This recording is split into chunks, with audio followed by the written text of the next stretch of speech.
जितके काही dance group आहे डान्स ग्रुप पटापट लवकर चला चला गणपती बाप्पा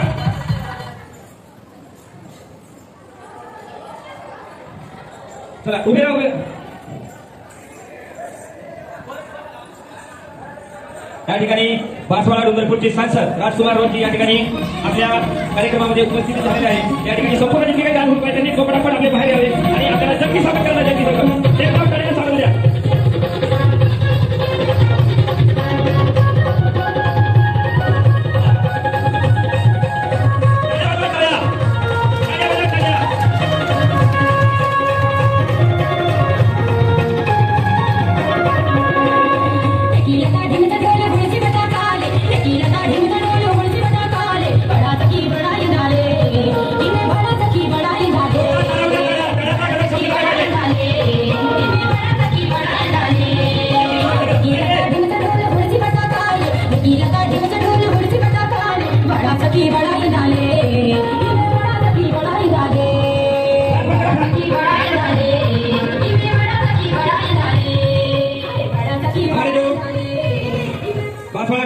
सांसद है राजकुमार रोजी यहाँ पे मंचक पर आए।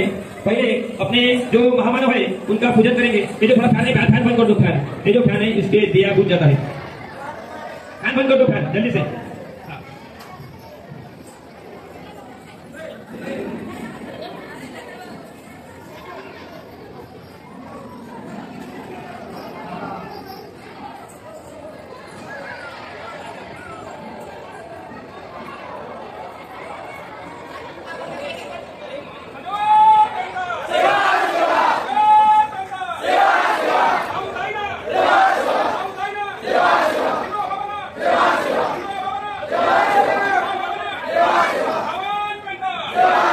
Lawan Penta, Kepala Lingga Daina, Kepala Lingga Daina, Dewa.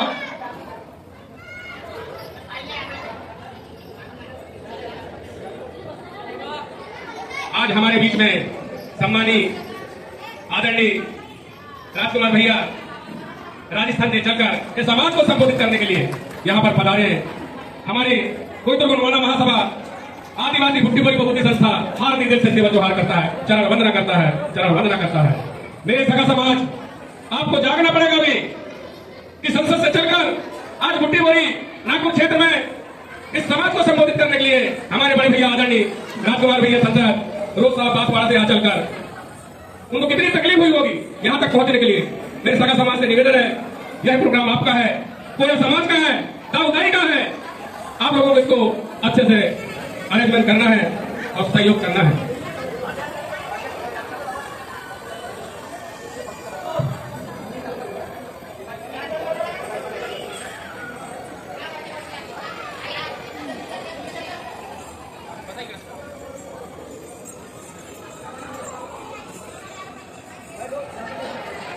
सभी लोग मेरी आवाज सुनते हो शांतिपूर्वक बैठ जाए और इधर उधर न भटके, क्योंकि अब ये प्रोग्राम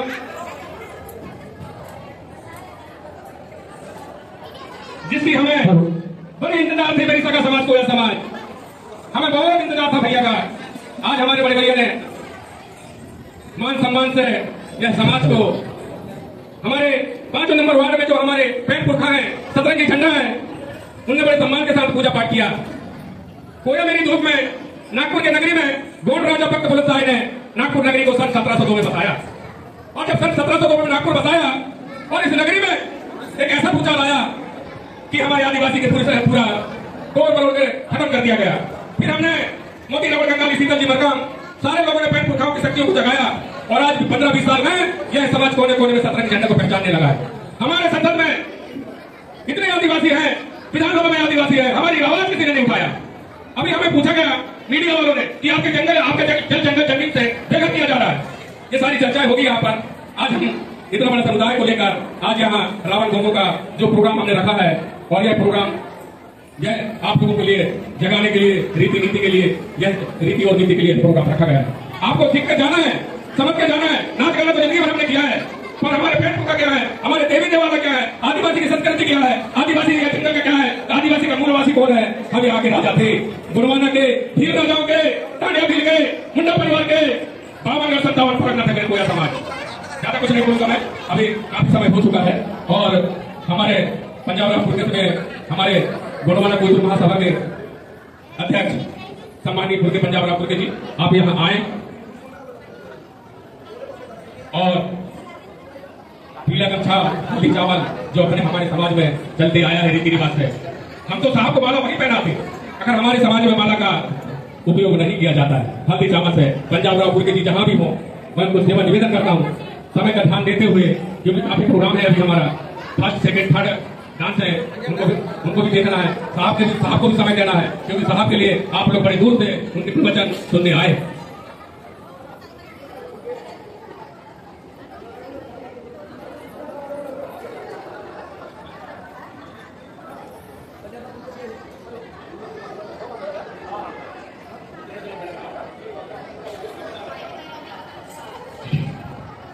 अरे बघांती बोला ना फुरके साहब, बघांती हो ठीक है बोला मामा राजधानी बुट्टी बोरी पावन करता राजधानी थे मामा राजा जी, मैं इंतजार किया था स्वागत देना ने बोला ही मां। इसका मतलब है कि हमारे सम्मानीय आदरणीय राजकुमार रोत जी यहाँ पर आए हैं, तो कम से कम हमारे उत्तर गोंडवाना महासभा के अध्यक्ष पंजाब राव फुरके के द्वारा स्वागत वंदना सेवा शुभार करना है।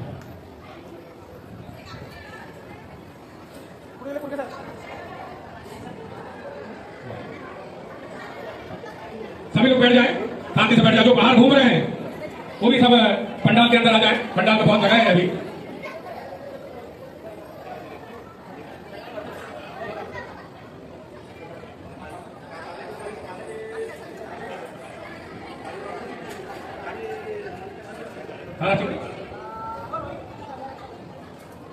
पंजाब राव फुरके जहां भी हो मंच में आने का कष्ट करें। पंजाब राव फुरके जी ठीक है बराई मां और नवा कोई समाज राजा थे तिलक वंदना के की यूं ना परमिशन से आता ना। पंजाब राव फुरके सभी लोग अपने हाथ मुट्ठी बांधकर जोर से नारा लगाना मेरे कोई समाज। राजकुमार भैया जिंदाबाद। पंजाब राव फुरके आपको हल्दी चावल पीला गमछा से सम्मानित हमारे संसद राजकुमार रोज जी राजस्थान वासवाड़ा से यहाँ पर आए हैं मंच में, उनको हल्दी चावल और पीला गमछा से स्वागत करेंगे। भैया राजकुमार भैया खड़े हो जाए आप लोग।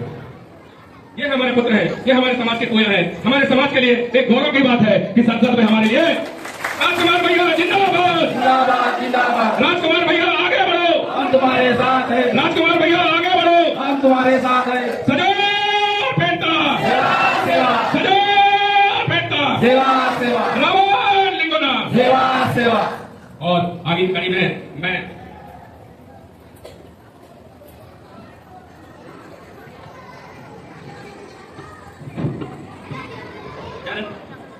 त्यानंतर राष्ट्रीय अध्यक्ष श्रीमान सुनीलदादा गायकवाड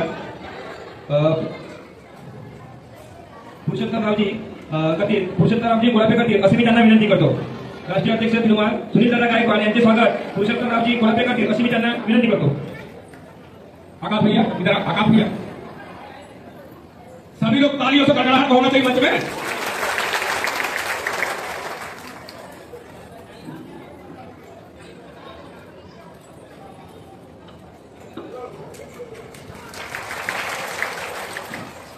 कम से कम तालियों की गड़गड़ाहट में ये हाल में ऐसा आवाज आए कि बोलने वाले को जो करना चाहिए। यही मेरा सेवा निवेदन है, यही मेरा त्योहार है, यही मेरा वंदना है, यही मेरा आपसे अपील है। कैलासजी वसावा यांचे स्वागत राजाराम करतील अशी मी त्यांना विनंती करतो।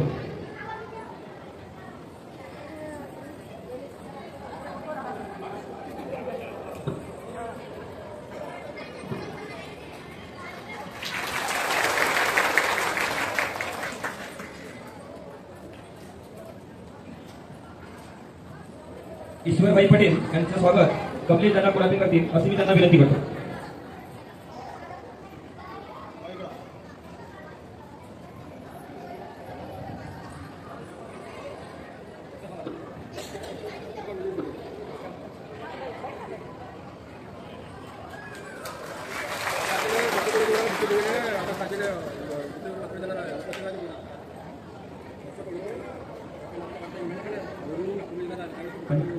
कार्यक्रमाचे अध्यक्ष पंजाबरावजी फुलके यांनी मंचकावर उपस्थित झाले।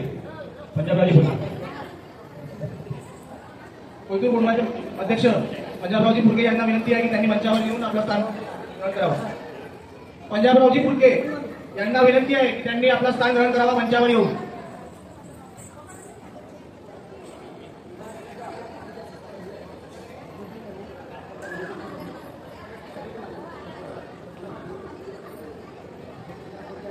पंजाबरावजी फुलके यांना मी विनंती करतो की त्यांना मंचावर येऊन आपलं स्थान ग्रहण करावं.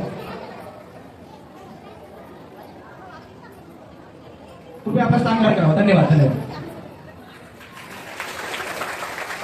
आणखी स्वतःसाठी पण कार्यालय बंदोबस्त करू नका.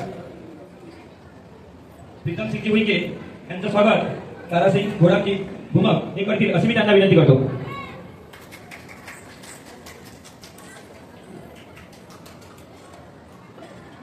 तालियों का गड़गड़ाहट कम हो गया. हमारे पूरे समाज में आदिशक्ति जगोदाई लिंगो बाबा ने 2 हाथ दिया है और वह हाथ एक बाबा साहब ने भी अधिकार दिया है 1 वोट का, और हमारे जंगोदाई लिंगो बाबा ने एक मुट्ठी दी है 2 हाथ का. तो कम से कम तालियों की गड़गड़ाहट होना चाहिए. दोन कोणी गुणवानाचे सामर्थ्य चालवणारे कार्यक्रमाचे कोळीतूर गुणवाना महासभा महाराष्ट्र अध्यक्ष तिरुमाल पंजाब दादा फुलके यांचं स्वागत विक्रांत उईके करतील अशी मी त्यांना विनंती करतो. विक्रांत उईके. विक्रांत उईके.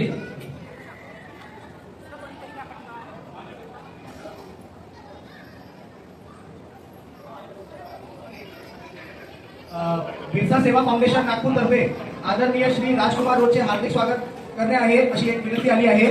त्यांना मी विनंती करतो की त्यांनी लवकरात लवकर मंचावर यावं. आप मंच पे आइए और जल्द से जल्द राजेश भाई इरपाते मंच में आने का कष्ट करेंगे. राजेश भाई इरपाते गोंडवाना गणपत पाटिल मंच में आए.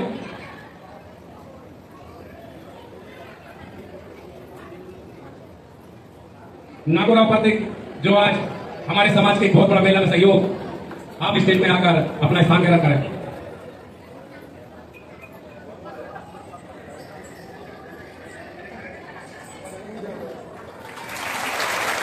डमरू जी मड़ावी जहां भी हो मंच पे आकर बसे, मंच में आए. डमरू जी मड़ावी.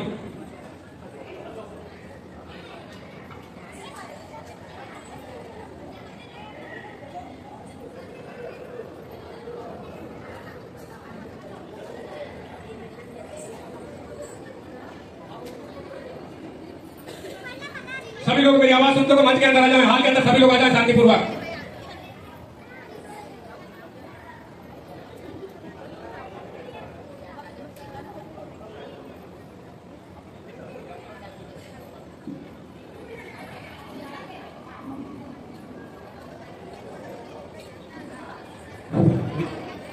आदिवासी बाप पार्टीचे विदर्भ अध्यक्ष रविदादा श्रीराम यांचे स्वागत आगामी दादा प्रतीक करतील अशी मी त्यांना विनंती करतो.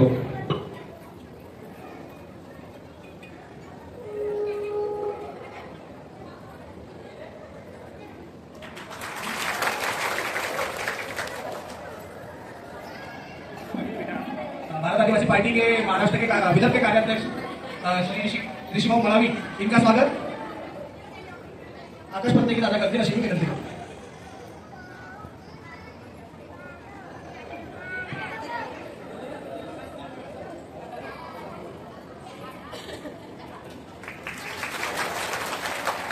थोड़ी आवाज में गए. तालियों में थोड़ा गड़गड़ाहट होना चाहिए. लगेगा कि हमारे यहाँ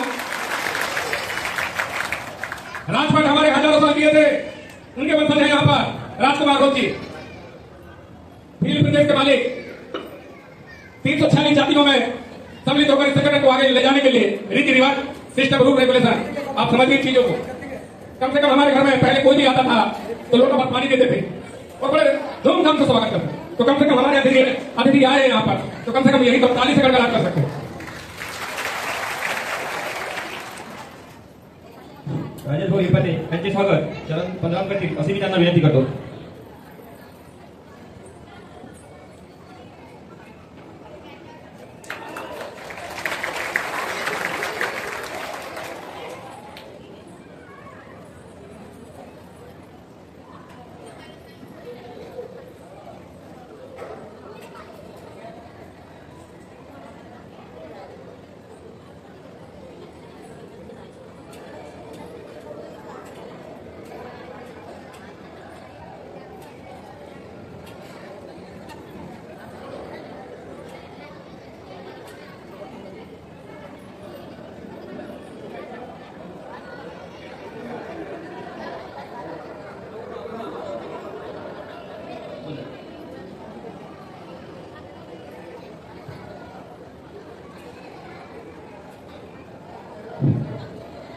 जयश्रीताई कोरकाडे नागपूर यांचं स्वागत सुगंध मसलाम करतील असं मी त्यांना विनंती करतो.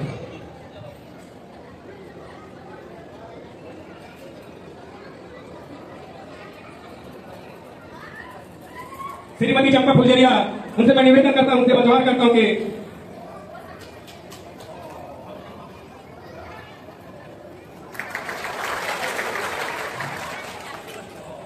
अभी समय के अभाव को देखते हुए हमारे जितने भी हमारे प्रदेश से आए हुए हैं सगा समाज को हमारे रीति रिवाज में एक ही बार में तिलक लगाकर उनको सम्मानित करना है, क्योंकि समय के अभाव को देखते हुए.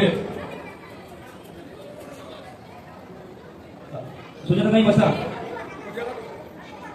मसाम यांचे स्वागत चंपा फुलझरे सर करतील अशी मी त्यांना विनंती करतो.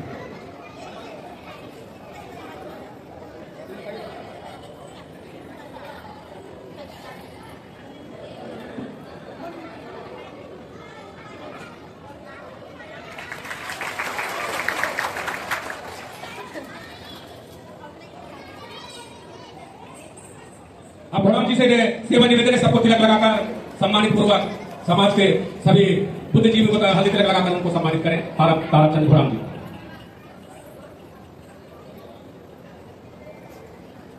समय के अभाव को देखते हुए सामूहिक तिलक बंधन ताराचंद घोड़ाम के हमारे कोयला भूमक है.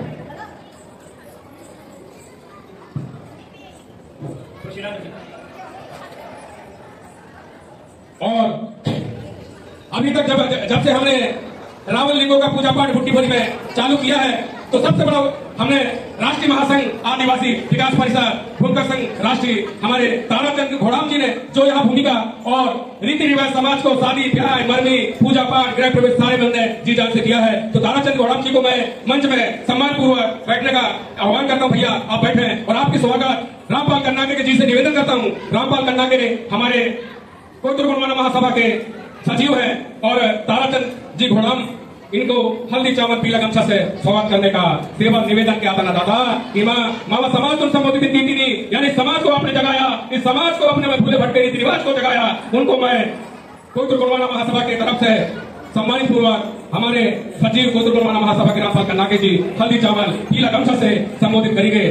और दादा आपने जो समय दिया है समाज को जगाने के लिए, ये समाज कुछ भी नहीं जानता था कि हमारे देव क्या है, हमारे पेट क्या है, हमारे पुरख क्या है, कुछ भी नहीं जानता था. अगर 15 साल 20 साल में ताराचंद घोड़ाम जी ने ऐसा शिक्षा दिया है कि हर गांव में सजौर पेन का सेवा लोग कहने लगे, जय सेवा कहने लगे, कुराल पेन कहने लगे, जंगोर रायतर कहने लगे, विमान पेन कहने लगे, कुमारा विमान पेन को कहने लगे, रावण लिंगो कहने लगे. सारा शिक्षा देने वाले घोड़ाम जी आपको निवेदन करता हूँ कि आप मंच में बैठे और हमारे सम्मानी लोग यहाँ पर हैं उनके साथ.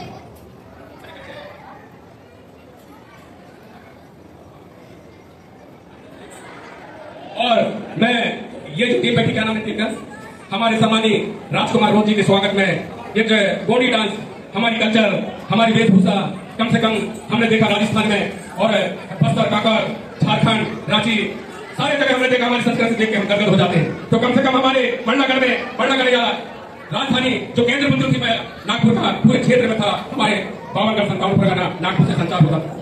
और उनकी स्वागत के लिए राजकुमार रोज संसद के स्वागत के लिए हम गोंडी डांस या ठिकाणी स्वागताचा कार्यक्रम संपलेला आहे आणि कोणी थांबला असेल तर त्यांना क्षमा मागतो. आणि आता जे आपले पाहुणे आहेत त्यांच्या स्वागतासाठी आपण एक गोंडी डान्स आयोजित केला आहे.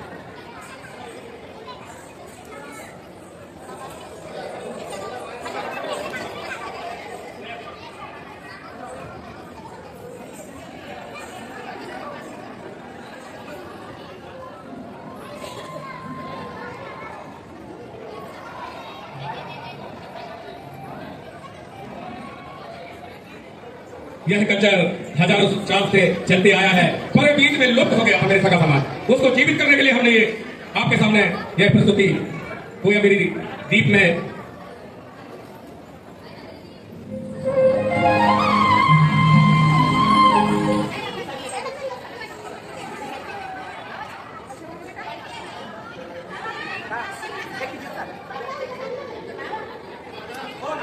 साउंड वाले भैया समय का ध्यान देना है, समय का ध्यान देना साउंड वाले भैया.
तालियों का गड़गड़ाहट होना चाहिए, तालियों का गड़गड़ाहट।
जोर से तालियों का आवाज देनी चाहिए। यह प्रकृति गाना, गोनी गाना में कितना अच्छा बच्चों ने डांस किया है, देखा है आपने। हमारे समाज में भी कलाकारी में कमी नहीं है, पर हमें तो साथी देने वाला कोई नहीं था। सम्मानित साथियों, मेरे मातृशक्ति पितृशक्ति, समय को ध्यान देते हुए अब प्रवक्ता की ओर जाएंगे। कम से कम हमें ज्ञान के सागर। और ये जो अभी गोंडी नृत्य हुआ आहे उसके लिए बक्षीस आहे जनश्री श्याम परिवार खंड धानोरा जिल्हा शिवनी मध्य प्रदेश यांच्याकडून 100 रुपये या डान्ससाठी बक्षीस आले आहे। रुपये तुम्ही देऊन दिलं। आणि त्यानंतर राजेश हिरपाचे गोंडवाना गणतंत्र पार्टी यांच्याकडून सुद्धा 100 रुपये बक्षीस आलेलं आहे, तुम्ही घेऊन जा।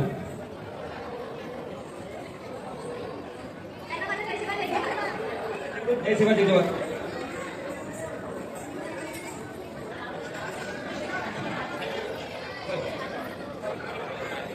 और वक्त की ओर हमारे रवि दादा सेड़ा, इनके द्वारा आज ये समाज यहाँ पर आया है। वह विदर्भ अध्यक्ष हैं, आज भारत आदिवासी पार्टी के विदर्भ अध्यक्ष हैं, और उनके मुखिया सम्मानीय हमारे राजकुमार भैया राजकुमार रोजी आए हैं संसद। कम से कम दादा सेड़ा दादा से सेवा निवेदन किया था ना, यानी दादा आपसे निवेदन करता हूँ ये समाज को ऐसे दशा दिशा देने के लिए आप मंच में आए और अपना सम्मानित शब्द और भाषा गोनी वन की तो गोनी की वन का, हिंदी से हिंदी वाय तो हिंदी से वन की, मराठी वाय तो मराठी से वन का।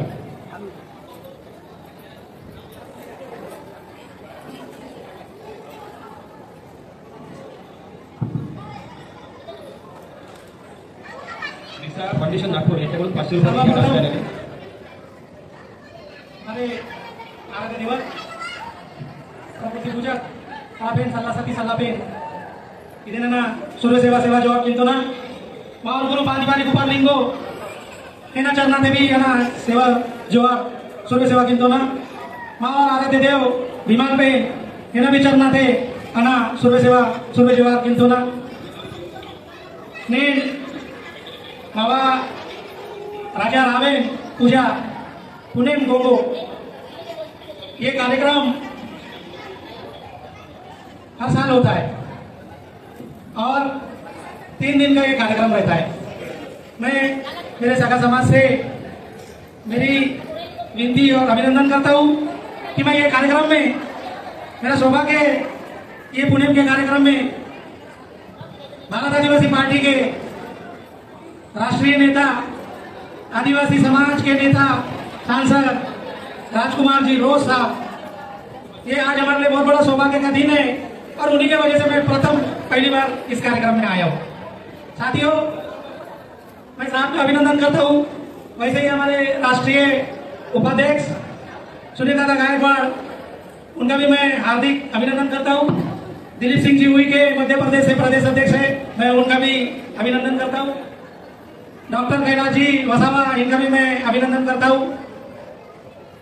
किशोर जी दादा, मैं उनका भी अभिनंदन करता हूँ। साथियों, मैं 10 मिनट का समय लूंगा क्योंकि हम आज जो ये कार्यक्रम है, हम हमारे आदरणीय नेता उनको सुनने के लिए हमारा वक्त बहुत कीमती पड़ेगा। मैं बताना चाहता हूँ कि 70 साल गुजर गए, मैंने तो मेरी जिंदगी में आज तक नहीं देखा कि हमारा कोई नेता हमारे लिए दिल्ली दरबार में लड़ता था और आदिवासियों की आवाज उठाता था, उनका नेतृत्व करता था और आवाज बुलंद करता था। 70 साल गुजर गए, कईयों लीडर है, कईयों आमदार है, लोकसभा में साथ के साथ कईयों MP है, पर कोई आदिवासी की आवाज नहीं उठाता। केवल मात्र एक जो हमारे आदरणीय नेता है, आप देखते होंगे टीवी में, यूट्यूब में, वो हमेशा आदिवासियों के प्रश्नों में बात करते हैं। चाहे आदिवासियों का मुद्दा हो, चाहे जल जंगल जमीन का मुद्दा हो, आदिवासियों को विस्थापन करने का मुद्दा हो, या हमारे जो आर्टिकल्स है उनके बारे में अगर कोई बात रखता है तो केवल और केवल हमारे आदरणीय साहब रखते हैं। साथियों, जब साहब चुन के आए पहली बार, तो साहब जब शपथ लेने गए थे लोकसभा में, तो मैंने उनका वीडियो देखा था और उन्होंने उसमें एक वाक्य कहा था कि मैं पूरे 47 कौम के लिए काम करूंगा, एक कौम के लिए काम नहीं करूंगा। सभी तालियों से भाई काम करूंगा। और ये ना करें मेरे भाई। और ये बात मेरे दिलो दिमाग में बढ़ गई कि 70 साल में कोई नेता नहीं है, शब्द लोकसभा के दरबार में नहीं वापरा। तो उस तारीख से मैं साहब के साथ जुड़ा। मैं पहली बार भारत आदिवासी पार्टी में जुड़ा। मैं इसके पहले कोई राजकारण पार्टी में नहीं रहा। मैं समाज कारण में रहा, अखिल भारतीय आदिवासी विकास परिषद में रहा, आमसेब में 2 साल रहा, राष्ट्रीय आदिवासी एकता परिषद में मैं जिले का अध्यक्ष था। तो ऐसे काम मैं करते आए। लेकिन आज मैं आप लोगों को बताना चाहता हूँ कि हम जो लड़ाई लड़ते हैं तो हमारे महापुरुषों को देख के लड़ते हैं, क्योंकि हमारी जो लड़ाई है वो विचारधारा की लड़ाई है, जो हमारे महापुरुषों ने आंदोलन किया। हमारे महामानव जननायक भगवान बिरसा मुंडा, हमारे विदर्भ के सपूत जिनका बहुत बड़ा इतिहास है, बहुत बड़ा इतिहास है, वीर बाबूराव जी शर्मा के, उनका हो इतिहास हो, रानी दुर्गावती का इतिहास हो, संग्राम शाह रघुनाथ शाह का इतिहास हो, रानी इराई का इतिहास हो, ये हमारे जो भी महापुरुष है, महानायिका है, इनको देख के, इनके आंदोलन को देख के, इनके बलिदान को देख के हम विचारधारा की लड़ाई लड़ते हैं। और मैं आज ये कार्यक्रम में बताना चाहता हूँ कि हमारी लड़ाई खाने के लिए नहीं रही। हमको अगर लड़ना है तो हमारे महापुरुषों की विचारधारा को लेकर ही लड़ना पड़ेगा, क्योंकि आज हम तो, हमारी पीढ़ी, हम जो उम्र में है, हम तो यहाँ तक आ गए, लेकिन अब आपके आने वाली पीढ़ी को बचाने की बहुत बड़ी जिम्मेदारी आप पे है। और वो लड़ाई अगर कोई लड़ रहा है तो केवल और केवल हमारे रोज साहब लड़ रहे हैं। मैं साथियों बताना चाहता हूँ, बिरसा मुंडा का जन्मदिन मनाना जरूरी है, जयंती मनाना, बाबूराव शर्मा की जयंती मनाना जरूरी है, रानी दुर्गावती की जयंती मनाना जरूरी है, क्योंकि हमारे महापुरुष है, हमारे लिए रक्त का बलिदान दिए। लेकिन साथियों, अब वो तुमको बचाने आने वाले नहीं, आने वाले सिर्फ रोज साहब जो हमको बचा रहे हैं। तो साथियों, मेरी एक ही आह्वान है आपसे कि हमारे आदरणीय नेता, आदिवासी के नेता, उनका आपको साथ देना है। और पूरे भारत में हमारे साथ काम करते हैं आदिवासियों के लिए, और पूरा दौरा करते हैं, पूरा भारत, पूरा महाराष्ट्र, 36 MP, मिजोरम, उड़ीसा, झारखंड, सब जगह जाते हैं। सारा आदिवासी समाज उनको देखता है। आज लोग उनसे एक प्यार से, मोहब्बत से, एक अलग नजरिए से देख रहे हैं कि हमारे लिए भी कोई लड़ने वाला मसीहा पैदा हो गया है, जिसका नाम राजकुमार रोज है। तो साथियों, मैं हमारे गणमान्य अतिथियों को भी समय दूंगा, इसलिए मैं अपनी वाणी को विराम देता हूँ। जाते जाते एक ही शब्द बोलूंगा, मंजिल उन्हीं को मिलती है जिनके सपनों में जान होती है। मंजिल उन्हीं को मिलती है जिनके सपनों में जान होती है। पंखों से कुछ नहीं होता, हौसलों से उड़ान होती है, और ये हौसला हमारे आदरणीय नेता में है। साथियों, मैं इतना बोल के मैं मेरे अनुमोदन को विराम देता हूँ। जय सेवा, जय गौड़वाना, जय बिरसा। श्री राम जी ने दो शब्दों में आपको अवगत कराया है। हमें उन्हें हमारे राजनगरी गुणवाना की नगरी नागपुर में ये गोया समाज हार्दिक दिल से स्वागत करता है, वंदना करता है, जोहार करता है। और वक्ता की ओर क्योंकि समय को ध्यान देना है, कम से कम 2 मिनट 5 मिनट लें। इसके बाद 2 वक्ता होने के बाद हमारे सम्मानीय राजकुमार भैया के प्रबंधन सुनेंगे हम लोग शांतिपूर्वक। सभी लोग इधर उधर ना घूमे। तो मैं आगे वक्ता के और सुनील गायकवाड़ भारत आदिवासी पार्टी के राष्ट्रीय उपाध्यक्ष हैं, तो जोर से तालियों स्वागत करें थोड़ा सा। यही हमारे पास है, यही रह गया है, क्योंकि नागपुर नगरी गोंडों की नगरी थी, आदिवासियों की नगरी थी। और गोंड राजा ने 1702 में नागपुर को बताया और 52 पर नागपुर से स्टार्ट होता था। मेरे सभा समाज अब जोर से तालियों स्वागत करें। धन्यवाद। सबसे पहले प्रकृति माता को वंदन करते हुए इस कार्यक्रम के जो आयोजक है उनको हम तहे दिल से उनका आभार करना चाहेंगे, क्योंकि इन्होंने अभी भी अपनी आदिवासी संस्कृति बोली भाषा को जिंदा रखा है। तो एक बार इनके सबके लिए हमें तालियां बजानी है। आज के कार्यक्रम के प्रमुख अतिथि जो भारत के आदिवासियों की दबी हुई आवाज संसद में जोरदार तरीके से उठाते हैं, जो पिछले कई सालों से आदिवासी की आवाज दबाने की कोशिश में इन लोग कामयाब हुए थे, वो आवाज को हमने फिर से जिंदा किया है। तो मैं भारत आदिवासी पार्टी से जो सांसद है अपने आइडॉल राजकुमार जी रोड साहब, इनका तहे दिल से स्वागत करना चाहूंगा महाराष्ट्र की भूमि पे, गोंडवाना की भूमि पर। वैसे आज के प्रोग्राम के अध्यक्ष एडवोकेट प्रोफेसर वसावे जी, विदर्भ अध्यक्ष रवि जी, महाराष्ट्र राज्य के उपाध्यक्ष रोहित त्रिपाठी जी, उनके साथी और हमारे साथी जो जलगांव से पधारे हैं खानदेश से ईश्वर जी पटेल। आज का जो प्रोग्राम है वो हजारों साल से हमारे पुरखों ने जो पारंपरिक तरीके से जिंदगी जीने का एक सिद्धांत एक दुनिया को दिया कि प्रकृति क्या है और प्रकृति में यदि आप छेड़छाड़ करेंगे तो आपके साथ क्या हो सकता है। इतने हजारों सालों से भी हम हमारी भाषा को जिंदा रखा, हमारे कल्चर को जिंदा रखा, तो ये सबसे बड़ी बात है। मैं कुछ ज्यादा न बोलते हुए, क्योंकि हमको भी हमारे सांसद साहब को सुनना है, मैं एक कहानी बताऊंगा कि हमारे साथ इस देश में क्या हुआ। कुछ सालों पहले कुछ लोग बाहर से खैबर खींच और बोलर खींच से भारत में आए। जब वो लोग भारत में आए तब यहाँ के मूल निवासी आदिवासी लोगों के पास जमीन थी, यहाँ के वो मालिक थे। वो लोग बाहर से आए और उन्होंने कहा कि आप लोग आंख बंद करो, हम आपको चमत्कार करके दिखाएंगे। हम लोगों ने उन पर विश्वास रखा और आंख बंद किया, और जब आंख खोला तो हमारे हाथ में एक धर्म का ग्रंथ था और उनके हाथ में जमीन थी। वो जमीन के मालिक हो गए और हम धर्म के गुलाम हो गए, और यह प्रक्रिया निरंतर आज तक चली आ रही है। जितना हत्याएं, जितनी बर्बरता से आज तक किसी ने नहीं मारा, वो धर्म ने किया है। और हमारी प्राकृतिक पूजा को उन्होंने अलग अलग तरीके से मॉडिफाई करके हमारे साथ रखा। और आज आदिवासी इस स्थिति में आ गया है कि हर कोई ये कह रहा है कि हमें आदिवासी का आरक्षण दो, आदिवासी की सूची में डालो, हम भी आदिवासी है। लेकिन एक समय ऐसा था कि जब खुद को आदिवासी कहलाने के लिए ये लोग, जिसको शर्म महसूस होती थी, जिनको लज्जा आती थी कि हम आदिवासी ऐसा करके, लेकिन आज क्या हो गया कि सब लोग आदिवासी की सूची में डालने के लिए उतावले हुए आंदोलन कर रहे। तो हमने भी उनको ये चेतावनी दी कि आप लोगों ने हमारी जमीन छीनी, हम चुप रहे, आप लोगों ने हमारी संस्कृति छीनी, हम चुप रहे। लेकिन आज का तीसरा 21वीं सदी का तीसरा जाग गया है। यदि आप हमारे आरक्षण के साथ खिलवाड़ करेंगे तो इस राज्य का कोई आदिवासी घर में नहीं बैठेगा और रास्ते में उतरकर आंदोलन करेगा। और इस चीज को लेकर स्टेट गवर्नमेंट यदि नॉन ट्राइब आदिवासी, जो नॉन ट्राइबल है, जो आदिवासी है ये नहीं, ऐसे लोगों को यदि समर्थन देती है, चाहे वो हमारा आदिवासी नेता हो, आदिवासी सांसद हो या हमारा ट्राइबल मिनिस्टर हो, तो उसको भी हम हमारी ताकत दिखाएंगे आदिवासियों की। क्योंकि आज खुली चुनौती आ गई है। आज आदिवासी जिंदा रहने के लिए तड़प रहा है, तड़पती आग में वो झुलस रहा है। हजारों तरीके से हमारे ऊपर अन्याय और अत्याचार निरंतर तरीके से बढ़ रहे हैं।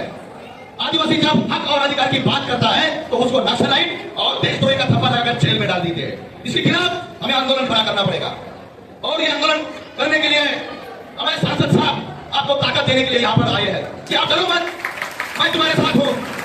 यदि नागपुर में तुम्हारी आवाज कोई सुन नहीं रहा है, यदि महाराष्ट्र की विधानसभा में आपकी आवाज कोई सुन नहीं रहा है, तो राजकुमार साहब के साथ मिलकर हम दिल्ली के संसद में ये आवाज उठाएंगे और आदिवासी का आरक्षण बचाएंगे। हमारे ऊपर अत्याचार हुआ, क्यों हुआ? क्योंकि हमने अत्याचार सहन किया, इसलिए हमारे ऊपर अत्याचार हुआ। आज हमारे मां बहनों पर भी अत्याचार हो रहा है। हमारा रिजर्वेशन, हमारा आरक्षण जो संवैधानिक अधिकार है हमारा, आज उसके ऊपर बहुत बड़ा संकट है। दोस्तों, इस कार्यक्रम के माध्यम से हम आपको एक संदेश देना चाहते हैं। यदि आज मेरा आदिवासी दल रास्ते पर नहीं उतरा तो आने वाले दिनों में आदिवासी का अस्तित्व खत्म हो जाएगा। महाराष्ट्र ही नहीं, पूरे देश में खत्म हो जाएगा। ये तू बड़ा क्या मैं बड़ा, तेरा संगठन बड़ा क्या मेरा संगठन बड़ा, ये बात नहीं है। आज हमारा अस्तित्व की बात आ गई है। आदिवासी का अस्तित्व ही नहीं रहेगा तो आरक्षण का क्या करेंगे? क्या करेंगे हम लोग? हमारी जमीन पे ये सरकार फैक्ट्री लगाने के लिए अब यहां से स्टेटमेंट देके गए गढ़चिरौली में कि लैंड एक्विजिशन एक्ट और महाराष्ट्र जमीन महसूल संहिता 1936 के अंतर्गत कानून बना। आदिवासी जमीन प्रत्यार्पित करने का कायदा 1974। इसमें यह लिखा है कि आदिवासी की जमीन गैर आदिवासी नहीं ले सकता। गैर आदिवासी को क्या सरकार भी नहीं ले सकता। ये प्रोविजन है, 5th शेड्यूल में है, पैसा एक्ट में है, एक कानून में है। और यहाँ का मिनिस्टर, रेवेन्यू मिनिस्टर बोलता है कि आदिवासियों की जमीन हम लीज पर देने का करार करेंगे। तुम्हारा बाप का राज है क्या? ये तय करने वाले आप कौन हो कि हमारी जमीन लीज पर देने वाले तुम कौन हो? ये कॉन्स्टिट्यूशनल प्रोविजन है, 5th शेड्यूल में 1 इंच जमीन में सरकार नहीं ले सकता। तो तुम मिनिस्टर क्या चीज हो? लेकिन ये बोल रहे हैं क्यों कि हमारे आदिवासी समाज में जन्मे लोग दलाल उनके साथ खड़े हैं, इसलिए वो बोल रहे हैं जमीन ही नहीं बचेगी तो आदिवासी क्या बचेगा? और आदिवासी नहीं बचेगा तो ये कल्चर, ये संस्कृति, ये बोली भाषा क्या बचेगी? और ये बचाने के लिए रोज साहब जैसे कार्यकर्ता संसद की संवैधानिक लड़ाई लड़ रहे हैं। हम तुम्हारी ताकत बनेंगे, तुमको भी हमारी ताकत बनना पड़ेगा। जब आवाज उठानी होगी तो सबको रास्ते में आना पड़ेगा। आज देश में क्या हो रहा है? आदिवासी हक और अधिकार की बात करता है तो उसको गुनहगार बताया दिया जाता है। सोनम वांगचुक तो साइंटिस्ट है आदिवासी, जिन्होंने देश विदेश में भारत का नाम बड़ा किया। उन्होंने बताया कि लद्दाख को 6th शेड्यूल में डालो, स्वायत्त राज्य का दर्जा दो। ये बात कहीं आंदोलन किया तो सरकार ने उन्हें जेल में डाल दिया। बोलो ये बात सही है या गलत है? ये बात सही है या गलत?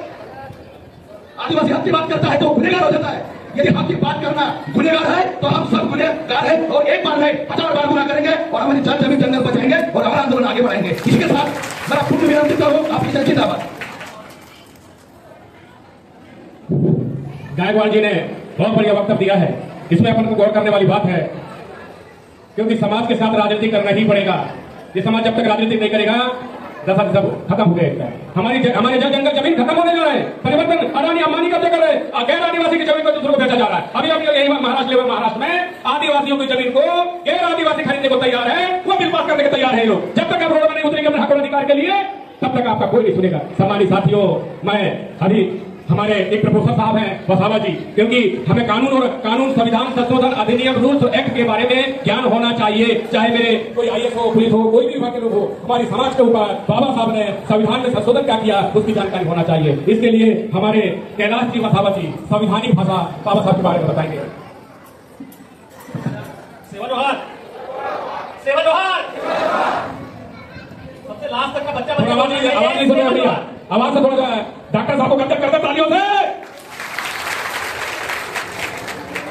जय आदिवासी, सेवा जोहार। आइए डॉक्टर कैलाश सवे नोंदुरबार वाले दुकान में किसी को कुछ समझा? मैं अपनी भीली में बोल रहा था, जिसमें मुझे डर है कि मैं आदिवासी हूं। मेरी बोली भीली बोली है। जोर से ताली बजा दे भैया, जोर से तालियां। पण काय होते माहितीये का? मी आदिवासी म्हटलं, माझा पोशाख म्हटला, माझे दान दागिने म्हटले, माझी भाषा म्हटली की आपण काय करतो, लपत फिरतो। लपवण्याची गोष्ट नाही। अरे त्यांनी एक संस्कृत भाषा लिहिली आणि आतापर्यंत राज्य करतायत, माहितीये ना? आणि आदिवासींकडे गोडाची वेगळी भाषा है। हमारे भीलों के पास हमारी भीली है। राजकुमार रोज साहब जो बोलते हैं वो भीली अलग है और सुनील गायकवाड़ जो बोलते हैं वो भील अलग है। और यहाँ से गढ़चिरौली चले जाओ, वहां से माडिया गोंड जो बोलेंगे वो माडिया की गोंडी अलग है।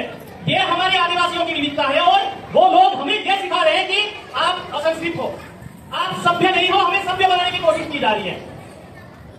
तो इसी मुद्दे के साथ में हमारे साथी आदिवासियों के लड़ाकू नेता राजकुमार रोज जी को नमन करता हूं। साथ ही साथ हमारे पूर्वज जिन्होंने हमें आदिवासी बोलना सिखाया, इस प्रकृति की रक्षा करना सिखाया। साथ ही साथ हमारी पूर्वज की जो भी देन थी, यहाँ की जमीन, यहाँ का पानी, यहाँ की हवा, सब संरक्षित अपने आगे वाली पीढ़ी को देना, ये सिखाया। उन सारे पूर्वजों को नमन करते हुए मैं अपने वक्तव्य को स्टार्ट करता हूँ। लेकिन अभी क्या हो रहा है, देखो ये पूरा गोंडों का इलाका था, ये पूरा नागपुर गोंडों का इलाका है। अब हर एक गांव जाके देखो गोंड कितने बचे हैं, कितने बचे हैं, आधे से भी कम गोंड बचे हैं। तो बाहरी निकुलों का आकर आपको ऊपर राज कर रहे हैं, आपकी भाषा छीन लिया, आपकी संस्कृति छीन ली, आपका पोशाक छीन लिया, आपके जो सारे संवैधानिक अधिकार थे वो नेस्तनाबूद करके आपको दर दर भटकने पर मजबूर कर दी ये व्यवस्था, जिसके खिलाफ आपको बोलना ही पड़ेगा।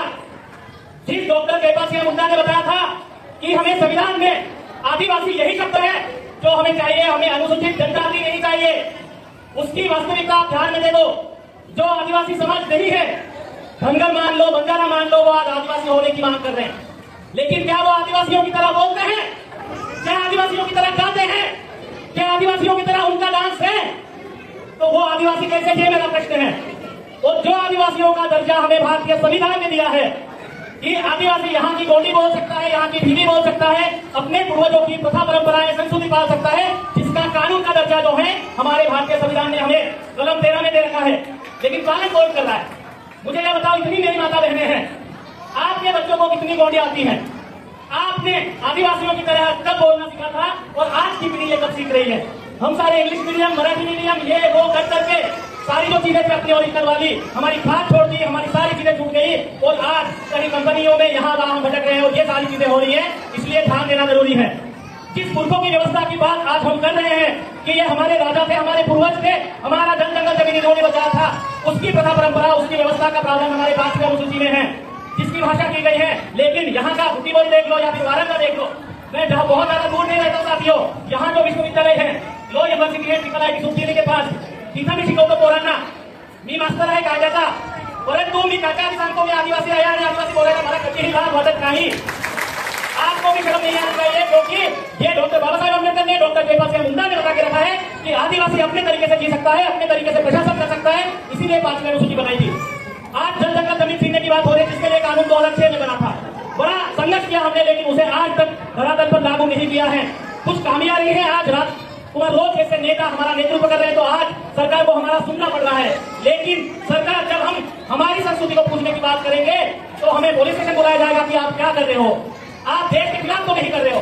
अरे देश की पहली संस्कृति लिखने वाले, पहली बोली है ना, स्क्रिप्ट लिखने वाले, बोली लिखने वाले हम आदिवासी हैं, तो हम देश के खिलाफ कैसे हो सकते हैं? हम तो इस देश के मालिक हैं, ये कहने की जरूरत है। और यहाँ के धरती के पुत्रों को ये कहने की जरूरत है कि हम देश के मालिक थे और रहेंगे। और ये भारतीय संविधान हमें इस हद तक अधिकार देता है कि वो आप सारी चीजें कर सकते हो। तो मैं ज्यादा बात न करते हुए, मैं यहीं पे हूँ, नागपुर में बुद्धिबोली में रहता हूँ, तो आने वाले दिनों में हम एक साथ होकर आगे जो भी कार्यक्रम होंगे वहां सम्मिलित होंगे। यहाँ मैं साहब का और आप सबका तहे दिल से यहाँ शुक्रिया करता हूँ और सबको सेवा जोहार, जय आदिवासी बोलता हूँ और मेरे वक्तव्य को विराम देता हूँ।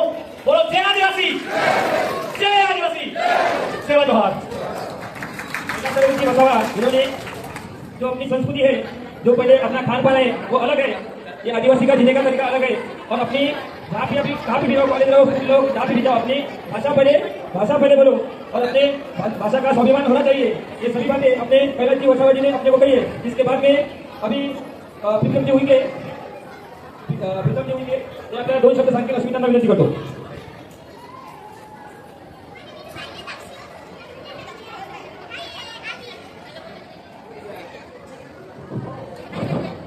हेलो,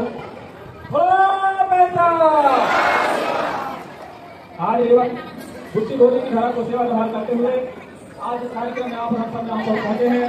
बहन रामागोपाल की पूजा में आप समस्त अतिथि का स्वागत है। आज हमारे बीच में भारत आदिवासी पार्टी के सांसद सम्मानित दादा रोज साहब, हमारे पार्टी के राष्ट्रीय उपाध्यक्ष गायकवाड़ जी, डॉक्टर साहब और अतिथि हमारे बीच में जो पहुंचे सबके चरणों में सेवा जोहार। और सामने हमारे मंच जो बैठे मालके आपके सबके चरणों में सेवा जोहार करते हुए कि जय जय देवाखंड की जय बोया मुर्दी, जय जय देवाखंड की जय बोया मुर्दी, विनती सकल समाज से सदा रखना थी, सदा रखना थी। जो आज इस कार्यक्रम की सजो के आदरणीय इस अंचल में दादा प्रेमवासी मोती नामर कंगाली जी को याद करते हुए बिरसा मुंडा जी के चरणों में सेवा जोहार, संख्या जी, रघुनाथ साहब, शंकर साहब, रानी दुर्गावती और गुरु गोविंद महाराज जी के चरणों में सेवा जोहार करते हुए हमारे संरक्षक दादा हवालाल परमार जी के भी चरणों में सेवा जोहार अर्पित हो। और आज हमारे गुरु की महिमा, गुरु की वाणी तो याद आती है। आज हमारे गुरु पारी कुमार लिंगों की बखान जरूर होना चाहिए। सही है गलत है?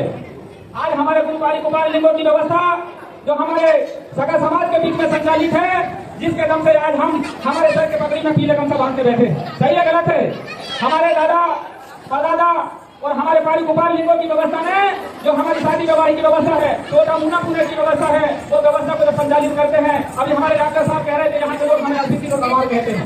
वो कौन लोग हमें अशिक्षित कहने वाले, सारी दुनिया को सदों के संचालित करने वाले और हमारे गुरु पारी कुमार लिंगों के बताए हुए रास्ते में सारी दुनिया आज अर्पित है।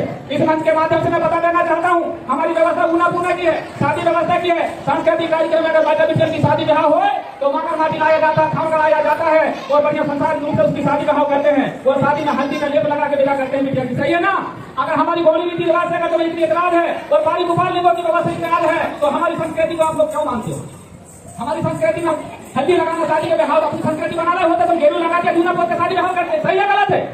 आज हमारी संस्कृति को कहते हैं गोलवाना की संस्कृति है। हमारी संस्कृति विश्व संस्कृति की जमीन, हमारी संस्कृति को सारे लोग मानते हैं। आज हमारे गुरु पारी कुमार लिंगों ने पेन खाना बनाए, खेरोदाई बनाए, मेड़ो बनाए, होलेराई बनाए, सबके पूजा पाठ करने के लिए। आज अगर खेरोदाई में हमारे कोई भी सगा समाज के लोग जा रहे हैं, शादी ब्याह के समय में जा रहे हैं, कोई पूजा पाठ कर रहा है, कोई भी जाति वर्ग का हो, कभी कोई को मनाई है खेरोदाई पूजा करने में? नहीं ना।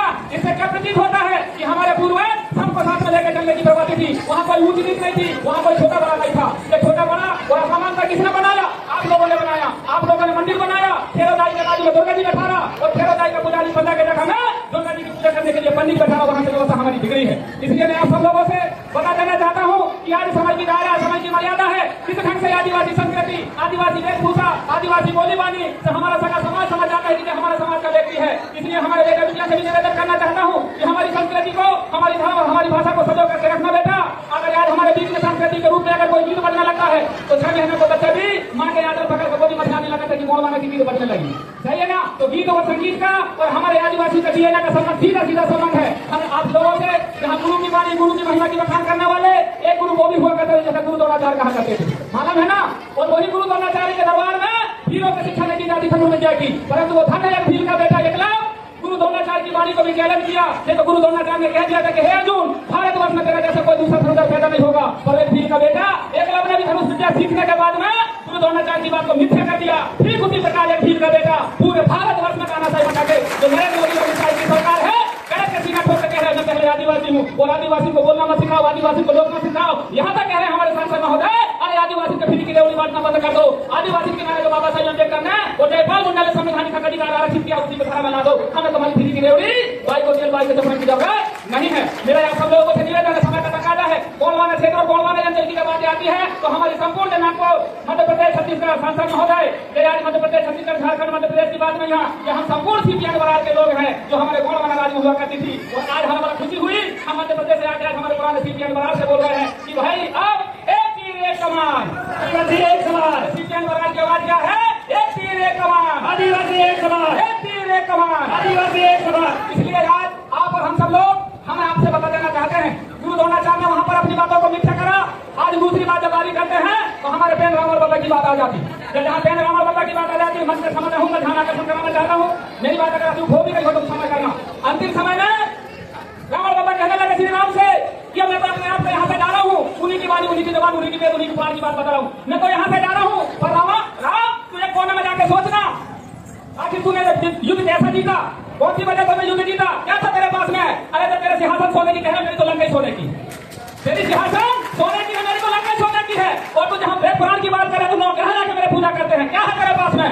तो यार मेरी पराक्रम की बात करते हैं, शक्ति में मैं आगे, धन में मैं आगे, बुद्धि में मैं आगे, परंतु राम जाके सोचना आखिर मेरा पराजय कैसा हुआ। और पराजय की जाते जाते हमारे प्रेम रावण बाबा ने एक ही बात बोला कि मेरी हार वहां हो गई और तुम्हारी जीत वहां हो गई। जब तुम लड़ रहे थे ना राम, जब तुम लड़ रहे थे तो तुम्हारे भाई तुम्हारे साथ में था, तुम्हारे भाई तुम्हारे साथ में था। और जब मैं लड़ रहा था ना, मेरा भाई भी तुम्हारे साथ में था। अगर मेरा भाई मेरे साथ में होता तो राम जाते साथ समझ आएगी राम तू कुछ नहीं कर सकता मेरे साथ में। इसलिए मैं कहना चाहता हूँ और वही बात का आह्वान करने के लिए सांसद महोदय निकले हैं कि पूरे विश्व में जितने मेरे सगा समाज के भाई हैं आओ गले लगाने के लिए राजकुमार वो तो है। और आप सब लोगों के हक अधिकार के नाम है इस मंच की दायरा है, मर्यादा फिर मर्यादा लाके एक बात बोलना चाहता हूँ। पहली बार सांसद बन गए, छत्तीसगढ़ में त्राही मची, हंसदेव की जंगल कट रही थी। सांसद महोदय दिल्ली जाना छोड़ गए, अपने इष्ट मित्र और विधायकों को बैठाया, सबसे पहले दौरा कहाँ करे? हंसदेव की जंगल में। जैसे हंसदेव की जंगल में जाकर राजकुमार जी खड़े भाई, वहाँ के हंसदेव जंगल में लोग ने राहत मिली और आज वो कटने की कश्मीर के नाम राहत मिली। आज सांसद महोदय जी झारखंड के नाम, तेलंगाना के नाम, असम के नाम, मध्य प्रदेश के नाम, महाराष्ट्र के नाम है। हम तो मध्य प्रदेश के दुर्भाग्य आदिवासी हैं जहाँ पर सरकार के लोग बाथरूम करने के लिए जगह है, हमारे आदिवासी को ऊपर मध्य प्रदेश में बाथरूम की जा रही है, ऐसी व्यवस्था बना के रखे। देख रहे हैं व्हाट्सएप फेसबुक के माध्यम से। अब आपके महाराष्ट्र के तरफ बाजू में सिवनी जिला है, वो सिवनी जिला में सेमरिया कांड आपसे कोई अंधित नहीं होगी। सेमरिया कांड में सिर्फ 2 आदिवासी मुर्गा बहुत इतना ही था, उनके थैले में 2-2 किलो 3-3 किलो का उसका मांस था, वो के वजह से उनको मार के कैसी व्यवस्था बना के रखी है। आज आजादी राजकुमार रोज के गीत में जब देखते हैं, सम्मान दादा कह रहे थे, मैंने बात यूट्यूब में देखा तो मेरी बात को लगा कि मैं सांसद महोदय के साथ में चल रहा हूँ। सांसद महोदय जी जिस जैसे सांसद बने हो उसी दिन से पार्टी की कम समाज का काम ज्यादा कर रहे हैं। कर रहे हैं नहीं कर रहे हैं? कर रहे हैं नहीं कर रहे हैं? कर रहे हैं। ऐसे लोगों को सहयोग करना चाहिए कि नहीं करना चाहिए? हाथ उठा के समर्थन दो, राजकुमार रोज जी को सहयोग करना चाहिए कि नहीं करना? दोनों हाथ उठा के सहयोग करना चाहिए। आप जैसे कह रहे हो ना,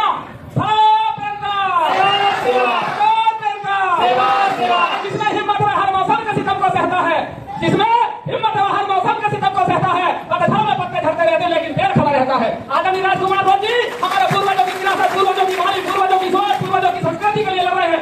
आज हमारे जितने भी नेता लोग हैं 1970 के पहले जितने भी हमारे आदिवासी योद्धा हुआ करते थे, चाहे रंगनाथ साहब, शंकर साहब, रानी दुर्गावती, संजय भील, बिरसा मुंडा, इनके लिए लड़ाई लड़े, समाज के लिए लड़ाई लड़े, किसके लिए लड़ाई लड़े?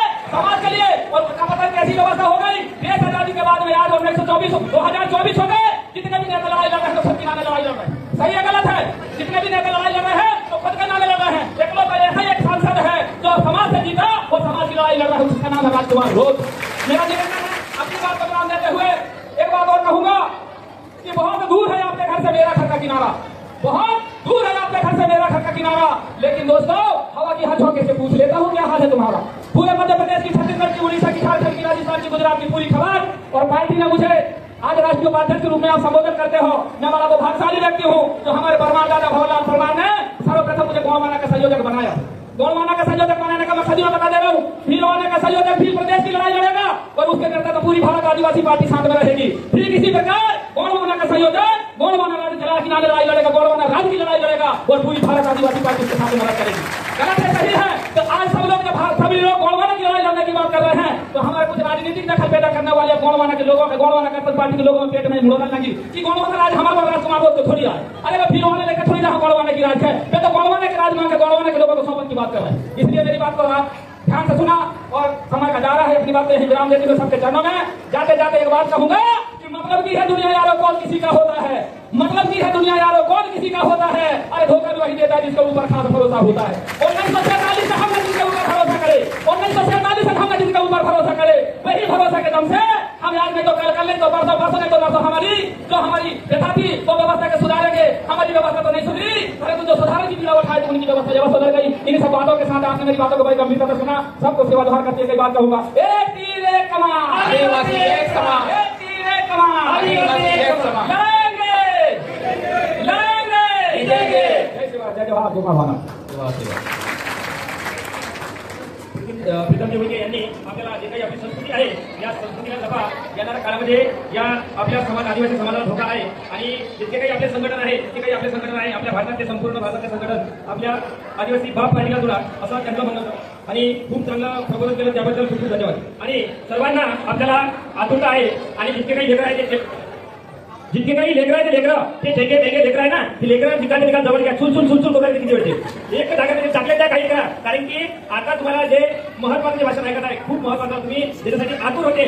आणि आतापर्यंत आपल्या महाराष्ट्रामधून 25 आमदार आणि 4 खासदार, संपूर्ण भारतामधून 487 आमदार आणि 47 खासदार, यापैकी फक्त लोकसभेमध्ये फक्त एकच आवाज गुंजतो, तो म्हणजे आदिवासी राजकुमारजी रोज। त्याच्यानंतर जितके काही पार्टीचे आपले खासदार असून आपल्या आदिवासी समाजाचे हे निकालच्या ठिकाणी खिशात जाऊन बसलेले आहे आणि जितके काही आमदार आहे महाराष्ट्रातली बेटा तुम्हाला सगळ्यात चांगली माहिती आहे। आणि आपल्या भारताच्या राष्ट्रपती जे मुर्मूजी आहे त्या सुद्धा आपल्या आदिवासी दिवसाला शुभेच्छा देत नाही, आपले आमदार सुद्धा देत नाही, पण त्यांना आजचा दिवस काही महत्वाचा होता। आणि तुम्हाला सांगतो या ठिकाणी आपल्याला जे काही लेकर आहे पहिले सांगते तुमचं अजून करून आले शांत बसवा आणि जवळ घ्या। आणि महत्वाचे भाषण आहे आता आपले आदिवासी बहुजन पार्टीचे अध्यक्ष संस्थापक राजकुमार रोज आपल्याला मार्गदर्शन करतील अशी मी सर्वांना विनंती करतो।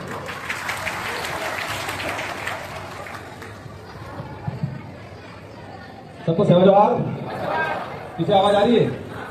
सही सही आ रही है आवाज? आज कोयातूर गोंडवाना महासभा के बैनर तले 3 दिवसीय कोयापुर कार्यक्रम में मंच में विराजमान मध्य प्रदेश से पधारे हुए और बीएपी पार्टी के राष्ट्रीय उपाध्यक्ष प्रीतम जी, साथ ही सुनील जी गायकवाड़, राष्ट्रीय उपाध्यक्ष प्रोफेसर कैलाश जी वसावे और यहाँ के प्रधान जी राष्ट्रीय आदिवासी धर्म सभा के अध्यक्ष, बिरसा सेवा संस्था के सदस्य, गोंडवाना गणतंत्र पार्टी के भी सदस्य और समस्त सामाजिक संगठनों से पधारे हुए पदाधिकारी, इस पंडाल में विराजमान नागपुर के समस्त आदिवासी बंधु, आज आदिवासी गोंडी धर्म की पूजा पद्धति प्राचीन आदि अनादिकाल से हमारी जो ये संस्कृति, हमारी ये पूर्वजों की पूजा पद्धति, उसको जीवित रखते हुए आज आपने ये जो कार्यक्रम आयोजित किया और कार्यक्रम में मुझे आमंत्रित किया और मैंने भी कहे कि काफी व्यस्त कार्यक्रम थे, लेकिन मेरी भी कभी से इच्छा थी कि महाराष्ट्र के नागपुर में कार्यक्रम नहीं हुआ और आज का जो दिन है वो शायद नागपुर में एक विशेष दिन है, एक संजोग मिला है। आज नागपुर को एक सेंट्रल बिंदु माना जाता है और इसी जगह पे बाबा भीमराव अम्बेडकर साहब ने 1955-56 के आसपास 4 से 5 लाख जनता के साथ बौद्ध धर्म की दीक्षा ली थी और इसी के उपलक्ष्य में आज शायद धूमधाम से वो दिवस मनाया जा रहा है। दूसरी तरफ आरएसएस का भी बड़ा कार्यक्रम किया जा रहा है यहाँ और कहा जाता है कि देश का गढ़ है और ये तीसरे नंबर पे इस देश के मूल मालिक, मूल बीज, आदिवासी धनी आदिवासी गोंडी समुदाय द्वारा कोया पुनम, पारी कुपार लिंगो, रामेन लिंगो, हमारा जो प्राचीन पूजा पद्धति है, हमारे जो पुरखे हैं, उनकी पूजा पद्धति का कार्यक्रम हो रहा है। तो इस सेंटर पॉइंट से वर्तमान नागपुर में 3 विचारधाराओं के 3 कार्यक्रम हो रहे हैं। ये बात अलग है कि कौन सा कार्यक्रम कितना बड़ा है, छोटा है, पर यह बात महत्वपूर्ण है कि कौन सी पूजा पद्धति, कौन से विचार मजबूत है।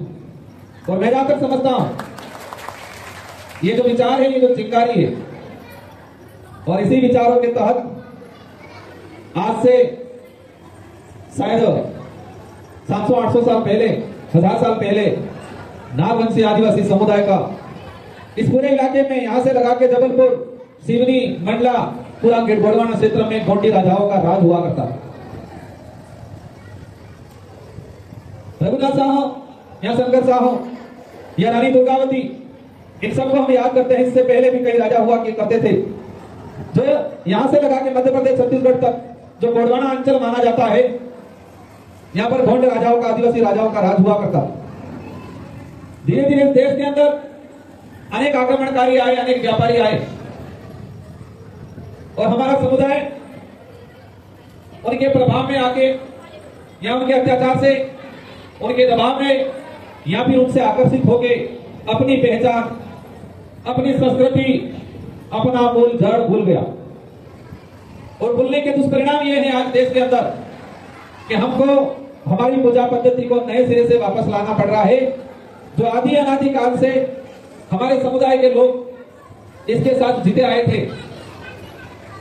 जो विशेषकर कहा जाए कि 1100 ईस्वी से लगा के आजादी तक, आजादी के कुछ सालों बाद, उस समय के दौरान हमने हमारी संस्कृति, पूजा पद्धति, हमारी पहचान, हमारा जो सब कुछ किसी अन्य के प्रभाव में आके हम बिखर गए। और उसी का दुष्परिणाम है कि आज पूरे देश के अंदर आदिवासी बिखरा हुआ है और बिखरा हुआ है इसीलिए अत्याचार, शोषण हो रहे हैं। बिखरा हुआ है इसलिए आपको अलग अलग तरीके से, अलग अलग जगह से विस्थापित किया जा रहा है। अलग अलग क्षेत्रों में, अलग अलग धर्मों में, अलग अलग समुदायों में, अलग अलग पंथों में बांट के आप पे अत्याचार किया जा रहा है। और अत्याचार का साधन भी हमारे इस समुदाय के लोग बने, जो दूसरी विचारधाराओं में जाके हमारे इस समुदाय के लोगों पे अत्याचार, शोषण करते। आज संघर्ष करना पड़ेगा आपको। मेरी जानकारी में आया, इस कार्यक्रम को लेकर आसपास भ्रम पैदा किया गया कि ये क्या कर रहे हैं? अनेक प्रकार के आरोप प्रत्यारोप भी लगाए गए होंगे, आगे भी आपको चीजें आएगी, अड़चने आएगी। और एक बात समझ लेना, मुझे एक साथी मिले थे, कह रहे थे कि मेरे YouTube चैनल है उसको बैन कर दिया।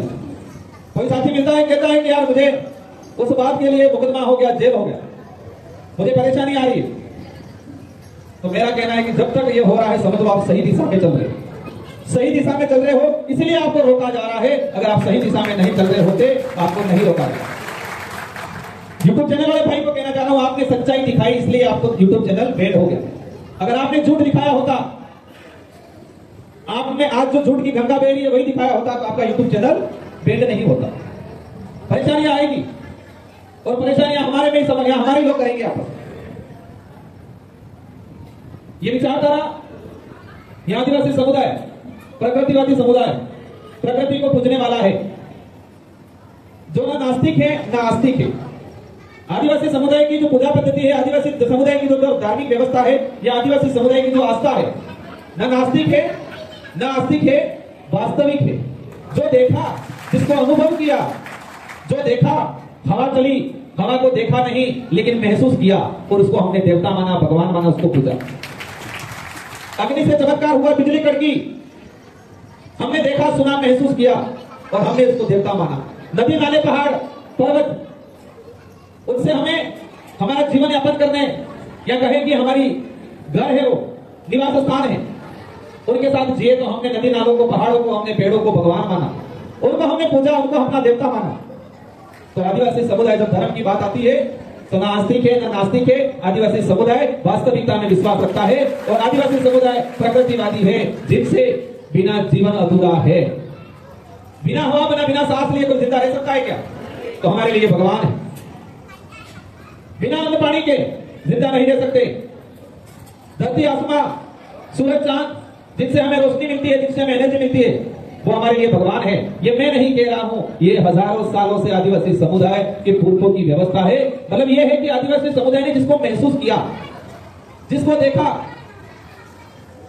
जिसे सुना या जिसे महसूस किया, इन सबको अपना देवता माना है। मतलब वास्तविकता में विश्वास रखा गया।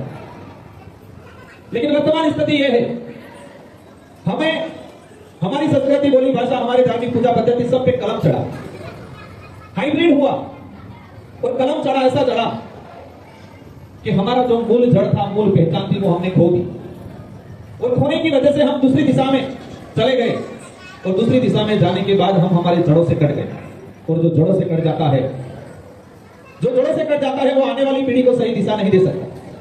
कहा जाता है कि जो समाज अपना इतिहास नहीं जानता, जो समुदाय अपना इतिहास नहीं जानता, वो समुदाय भविष्य का निर्माण नहीं कर सकता, वो वर्तमान में ढंग से जी भी नहीं सकता। अगर हम हमारा इतिहास नहीं जानते, वर्तमान में स्वाभिमान से जी नहीं सकते, इज्जत से जी नहीं सकते, गर्व से जी नहीं सकते आप, और भविष्य का निर्माण नहीं कर सकते आप। तो वही हुआ है आज। हमने 5000 साल पुरानी एक एक बात बताई, लेकिन 500 साल पहले हमारे पूर्वज कौन थे वो नहीं पता। अंग्रेजों से कितने लड़े, मुगलों से कितने लड़े, कितने शहीद हुए वो नहीं पता।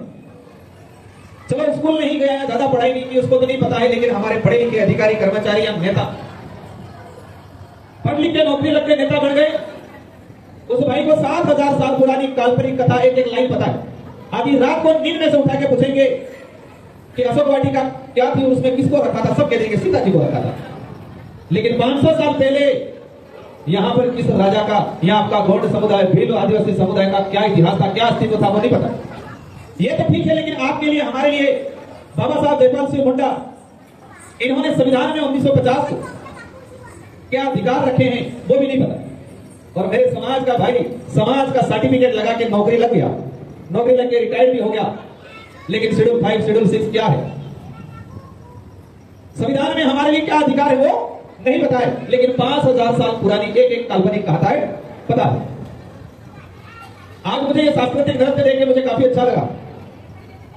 और जब संस्कृति की बात आती है तो आदिवासी समुदाय अपना कल्चर, प्रकृति से जुड़ी हुई चीजें, बीज है, समुद्र के अंदर जो सीप होती है या समुद्र के अंदर जो जीव जंतु होते हैं, उनके खोखे जो होते हैं, या फिर पहाड़ों, नदियों, नालों से जो पत्थर होते हैं, उनसे बनावट करके अपनी वेशभूषा या अपना एक हार है या अपने आभूषण बनाता है। जंगल में जो मोर है, मोर के पंख लगाए।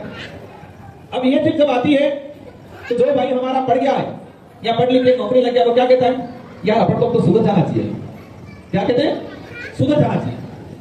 मतलब ये धारणा है कि आपने आपके कल्चर में आपकी संस्कृति वाले कपड़े पहने हैं, आपकी गोंडी भाषा बोली है, तो वो क्या मानते हैं, पिछड़े हुए हैं।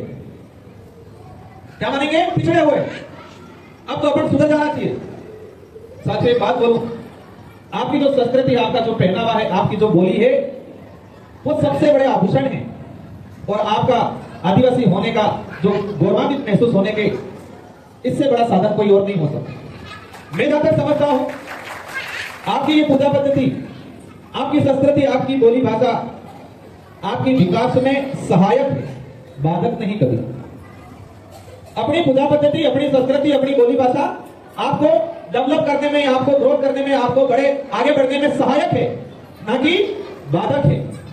जो आज ये हमारे जो बच्चे हैं जिन्होंने अपनी संस्कृति में ड्रेस पहन रखी है, वो आज नहीं तो कल या आज या शाम को भी या कल या एक साल बाद आधुनिक जींस पैंट पहन सकते हैं। लेकिन जो पैदा होने के बाद जींस पैंट में ही रहे, उनको ये पहनने में जो नहीं पहन पाएंगे। हम हमारी संस्कृति को जिंदा रखते हुए आधुनिकता में जी सकते हैं, लेकिन जो आधुनिकता में ही जी रहे हैं वो हमारी संस्कृति में नहीं आ सकते। हम यहां से वहां जा सकते हैं, लेकिन उनको यहां आने में एडजस्ट नहीं हो पाएगा। इसलिए दिमाग में रखना कि हमको हमारी संस्कृति, बोली भाषा, हमारा कल्चर, हमारी पूजा पद्धति, हमारे पितृ देवता, पारी कुपार लिंगो रावेन, ये हमको आगे बढ़ने में सहायक है, हमें ताकत देते हैं। ये हमें कमजोर कभी नहीं करेंगे। आधुनिकता वाली चीजें आपको कमजोर कर सकती है, लेकिन आपकी संस्कृति आपको मजबूत बनाएगी। मैं अधिकतर जगह एक उदाहरण बताता हूं। हम कह रहे हैं, जो से नारा लगा रहे थे, एक तीर एक कमान, आदिवासी एक समान। कुछ समय पहले तो देश के अंदर, आदिवासी समुदाय के अंदर क्या हो रहा था, हमारा भाई थोड़ा बहुत पढ़ लिख के गया और बाजार में चला गया और कोई कह देता, क्या बात है आप तो आदिवासी लगी नहीं रहे, तो वो सीना छोड़ा कर देता, हाँ यार नहीं लेता हूं। धारणा क्या थी, जो जंगल में रहे, छोटे मोटे कपड़े पहने, बोली टीवी में जो देखा, धारावाहिक में जो देखा, तो हमारा ही भाई अच्छे कपड़े पहन लिए और बाजार में किसी ने कह दिया, क्या बात है आप तो आदिवासी लगी नहीं रहे हो, तो हमारा भाई क्या कहता, हाँ यार बिल्कुल, मैं तो मतलब गर्व महसूस करता। वो गर्व नहीं, सबसे बड़ी मूर्खता ऐसी हरकत करने वाले या ऐसी सोच रखने वाले, वो सबसे बड़े मूर्ख होते। ये नहीं है कि आदिवासी समुदाय आदिवासी कहलाते हुए आप आधुनिकता में नहीं जी सकते हो। आदिवासी का अर्थ है आदि अनादि काल से रहने वाला, मतलब प्राचीन समय से रहने वाला। इससे महत्वपूर्ण शब्द, इससे महत्वपूर्ण संबोधन किसी और को नहीं मिल सकता है। और इसीलिए यूएनओ ने, संयुक्त राष्ट्र संघ ने विश्व आदिवासी दिवस की घोषणा की 1994-95। और ये सच्चाई है, यूएनओ के अंदर जब चर्चा हुई थी, ग्लोबल वार्मिंग पे चर्चा हुई, जो पर्यावरण बिगड़ रहा है, प्रदूषण बढ़ रहा है देश के अंदर, विश्व के अंदर, जो नदियां हैं, जो पहाड़ हैं, जो जंगल है वो कट रहा है, और कहे कि वातावरण, पर्यावरण शुद्ध, जलवायु खत्म हो रही है, तो चिंतन किया, अगर ये जलवायु शुद्ध नहीं रही तो इंसान नहीं रहेगा, ये प्रकृति शुद्ध नहीं रही, जलवायु शुद्ध नहीं रहा तो इंसान नहीं रहेगा। तो सबने विचार किया संयुक्त राष्ट्र संघ में कि जब तक इस धरती पे आदिवासी संस्कृति, आदिवासी समुदाय जिंदा रहेगा तो ये प्रकृति रहेगी, और प्रकृति रहेगा तो सारा मानव जीवन रहेगा, जीव जंतु रहेंगे।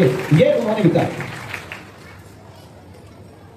मैं जब विधायक था पहले, यहां पर इसको बोलते हैं धारासभ्य, नाम क्या है, आमदार, धारासभ्य गुजरात में बोलते हैं। मैं आमदार था, राजधानी जयपुर पड़ती है, एक छोटे से न्यूज़पेपर में छपा, न्यूज़पेपर तो बड़ा था लेकिन छोटी सी लाइन में, कि गोंड आदिवासियों को विस्थापित किया जयपुर में, शहर में। क्या छपा, गोंड आदिवासियों को विस्थापित किया। पढ़ के मैं अचंभ करेगा कि राजस्थान के अंदर, जयपुर के आसपास तो गोंड है ही नहीं, जयपुर के आसपास तो ठीक है, लगभग पूरे राजस्थान में रिकॉर्ड में कहीं है ही नहीं गोंड, और यहां पर गोंड बस्ती को कैसे विस्थापित किया, कहां से आए। तो मेरे सीनियर साथी थे विधायक नामदार, और हम दोनों ढूंढते ढूंढते गए, वो ढूंढते ढूंढते गए, जब बस्ती मिली जहां से आधे घर तो उजाड़ दिए थे, गिरा दिए थे, और जो मकान गिरा दिए थे सबने रोड के साइड में छोटी छोटी झोपड़ी बना के, टेंट लगा के बैठे हुए।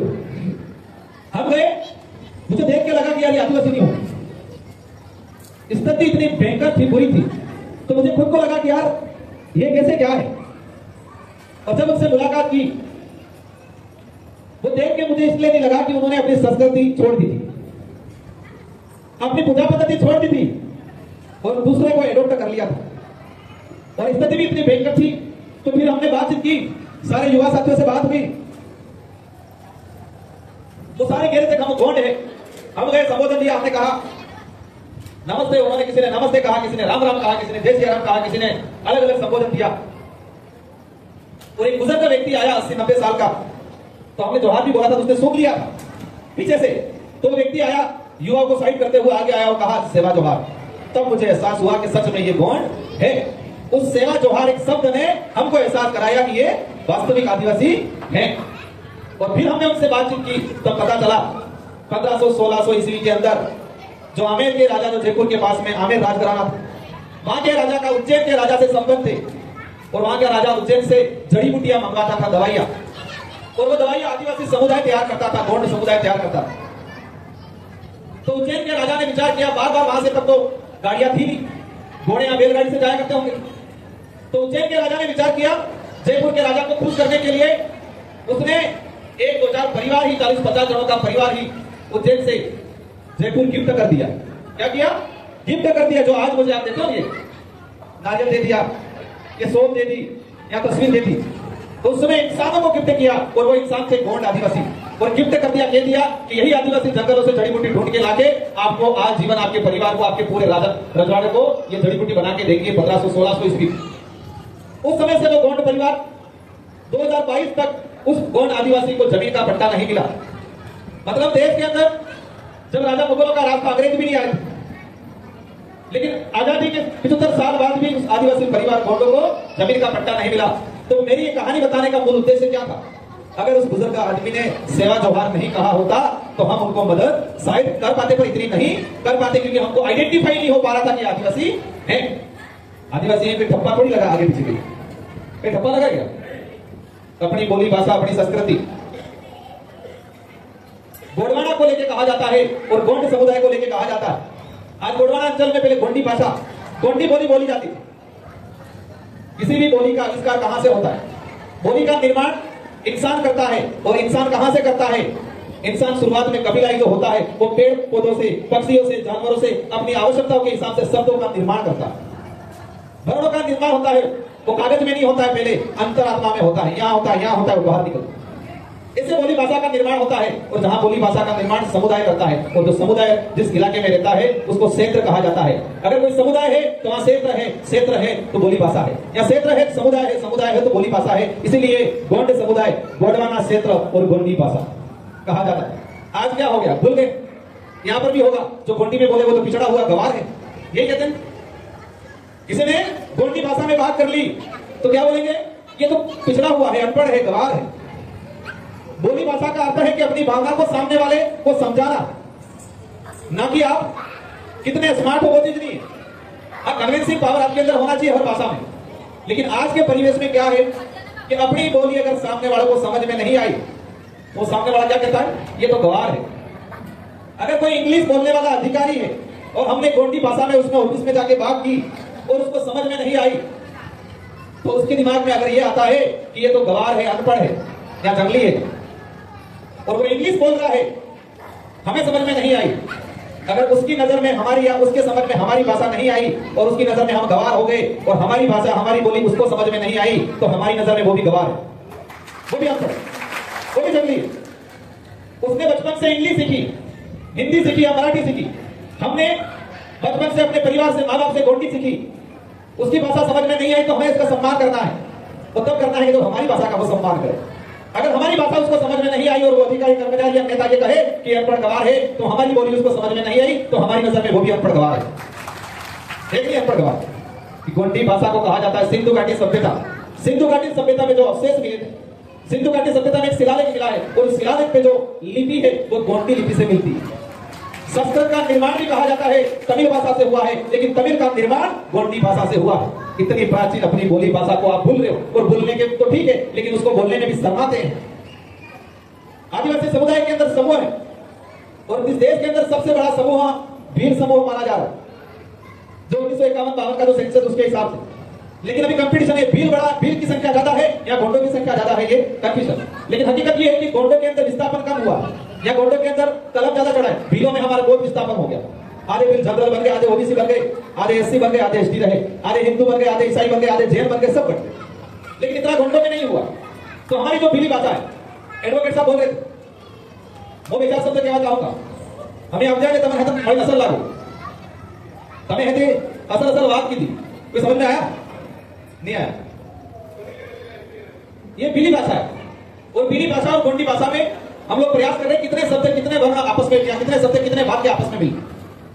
मेरे कहने का अर्थ ये है कि आपकी जो बोली भाषा है वो आपकी धरोहर है, आपका आभूषण है, आपके लिए विकास में कहीं बाधक नहीं आएगी।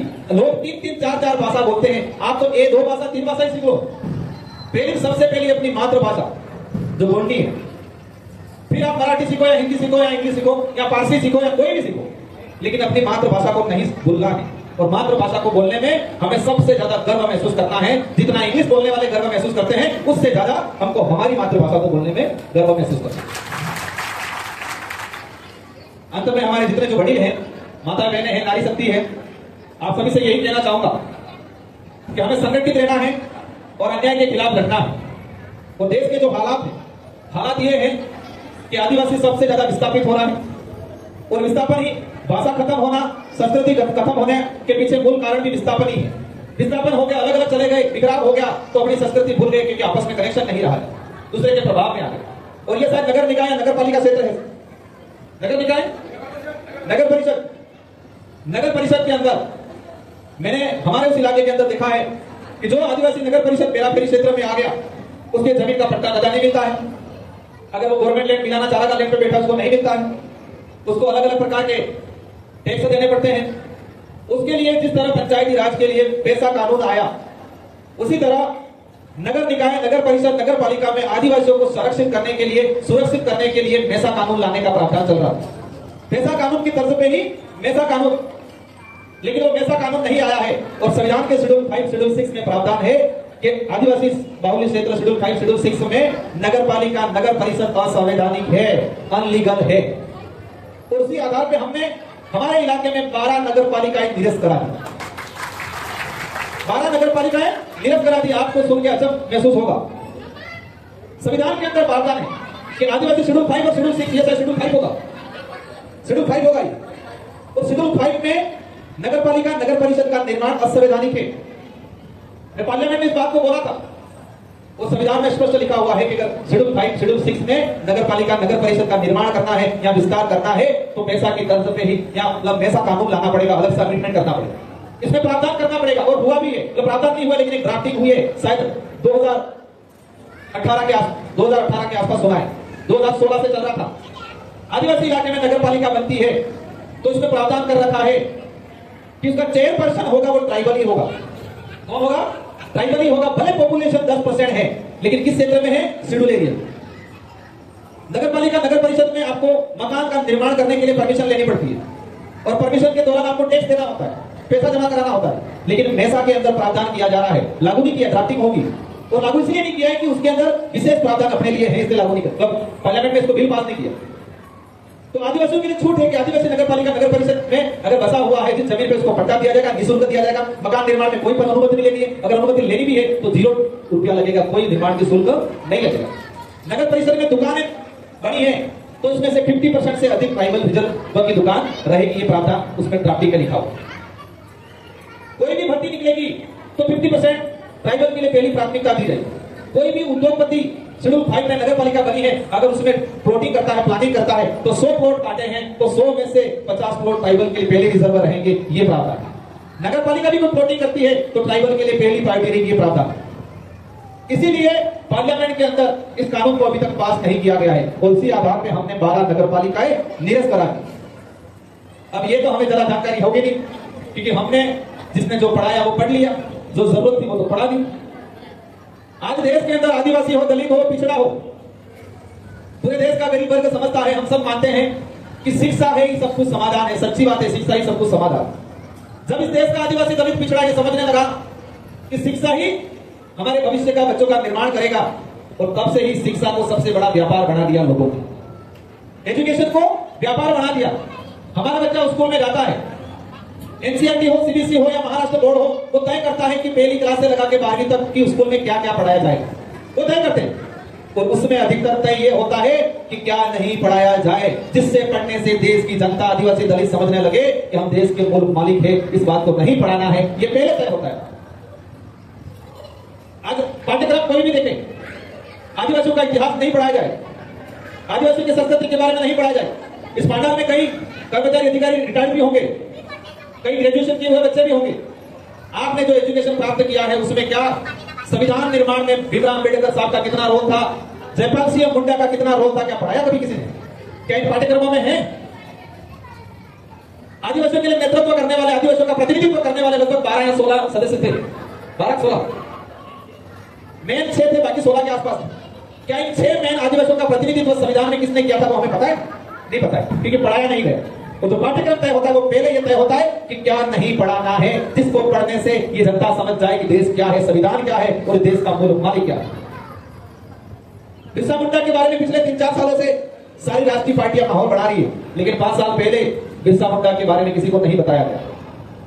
जब देश का आदिवासी जागरूक होने लगा, अपने पूर्वजों की खोज करने लगा और अपने पूर्वजों की खोज करके उनके स्टेच्यू लगाने लगा, उनकी जयंती में बनाने लगा, तो राष्ट्रीय पार्टियों को आदिवासियों के पुरखे याद आने लगे और पेटेंट करने लगे। वो सबसे ज्यादा देश में हमें धर्मों में बांट रखा। और मैं कई बार कहता हूं, मैंने पार्लियामेंट में बोला कि आदिवासी किसी धर्म में नहीं आता, आदिवासी की अपनी खुद की धार्मिक व्यवस्था है, पूजा पद्धति है। ये सच्चाई है कि आदिवासी आज हिंदू भी है, ईसाई भी बना हुआ, जैन भी बना हुआ, लेकिन ये भी सच्चाई है कि अन्य समुदाय किसी अलग अलग धर्मों में नहीं बटना जितना हम अपने अलग अलग धर्मों में बटे और अलग अलग बट के अपने आपस में लड़े। तो आप सभी ने इस कार्यक्रम को शानदार आयोजित कराया। मेरा आने का उद्देश्य यही था, आपसे रूबरू हो, आपकी भावनाओं को समझे और आपसे मैं अपील करना चाहता था, वो बात अधूरी रहेगी, बच्चों को पढ़ाना है, लेकिन पढ़ाई पहली शिक्षा पारिवारिक शिक्षा, सामाजिक शिक्षा होनी चाहिए, पहली शिक्षा। सेकंड नंबर जो पाठ्यक्रम स्कूल में पढ़ाया जाता है वो, और तीसरे नंबर जो रिसर्च करके अलग अलग जगह से उठा के जो हमारे संवैधानिक प्रावधान है जो पाठ्यक्रम में नहीं है, हमारा इतिहास जो पाठ्यक्रम में नहीं है, हमारी संस्कृति जो पाठ्यक्रम में नहीं है, उसको खोज के पढ़ने की जरूरत है। मतलब 3 प्रकार की शिक्षा ग्रहण करने की जरूरत है। और इसमें पहली प्राथमिकता पारिवारिक एजुकेशन, सामाजिक एजुकेशन, समाज के बारे में, परिवार के बारे में, रिश्तों के बारे में जानकारी होना जरूरी है। और मेरी नजर में सिर्फ किताबी ज्ञान प्राप्त करके वो अधिकारी भी बन जाए, IAS भी बन जाए, लेकिन उसको पारिवारिक और सामाजिक एजुकेशन नहीं है, वो किसी काम का नहीं है। समाज का सर्टिफिकेट लगा के अधिकारी जरूर बन जाएगा, लेकिन वो समाज के प्रति उत्तरदायित्व नहीं रहेगा। समाज का सर्टिफिकेट लेके नेता बन जाएगा, लेकिन वो समाज के प्रति उत्तरदायित्व नहीं रहेगा। और इसीलिए हमने नई पार्टी का गठन किया है और मुझे गर्व है। और इस मंच से मेरे संसदीय क्षेत्र की जनता को धन्यवाद देना चाहूंगा, जिन्होंने मुझे 2.5 लाख वोट देके जिताया और मुझे देश में संसद में भेजा। कोई देश के आदिवासी गरीबों की, कोई देश के युवाओं की, गरीबों की आवाज करने का मुझे अवसर मिला। और मुझे उम्मीद है कि उस आवाज में आप सब साथ होगे, एक मुस्त होके, संगठित होके, बिखराव नहीं करना है, संगठित होकर आप सबको इस आवाज को मजबूत करना है। जब तक नागपुर में रहने वाला आदिवासी दलित पिछड़ा साथ नहीं देगा, हम पूरे देश के आदिवासी दलित पिछड़ों की आवाज नहीं बन पाएंगे। और मेरा प्रयास रहेगा इस क्षेत्र की जो बात है उस बात तक सरकार तक पहुंचाना। हमारी लड़ाई किसी धर्म से नहीं है, हमारी लड़ाई किसी राष्ट्रीय पार्टियों से नहीं है, हमारी लड़ाई हमारे अस्तित्व को बचाने की है, हमारी लड़ाई हमारी संस्कृति को जिंदा रखने की है, हमारी लड़ाई हमारे संवैधानिक अधिकारों को प्राप्त करने की है। और उस लड़ाई में जो आड़ा आएगा, उस लड़ाई में जो बाधक आएगा, उन सबसे हमारी लड़ाई है। भले वो कोई भी पार्टी हो और भले कोई भी धर्म हो, अगर हमारे अस्तित्व को बचाने में आता है, बाधक बनता है, तो समझ लेना वो अपना दुश्मन। समझ लेना कि हमारी संस्कृति, हमारे अधिकारों को इन्होंने खत्म किया है। जो आज बाधक बनने का प्रयास करते हैं, उन सब ने हमारी संस्कृति, हमारे इतिहास को तहस नहस करने का काम किया है। वो पहचानने की शक्ति आप सबके अंदर होनी चाहिए। इन्हीं शब्दों के साथ आप सबको धन्यवाद, आभार, जय जोहार, जय गोंडवाना प्रदेश, जय भीम प्रदेश, जय संविधान, जय भीम। धन्यवाद।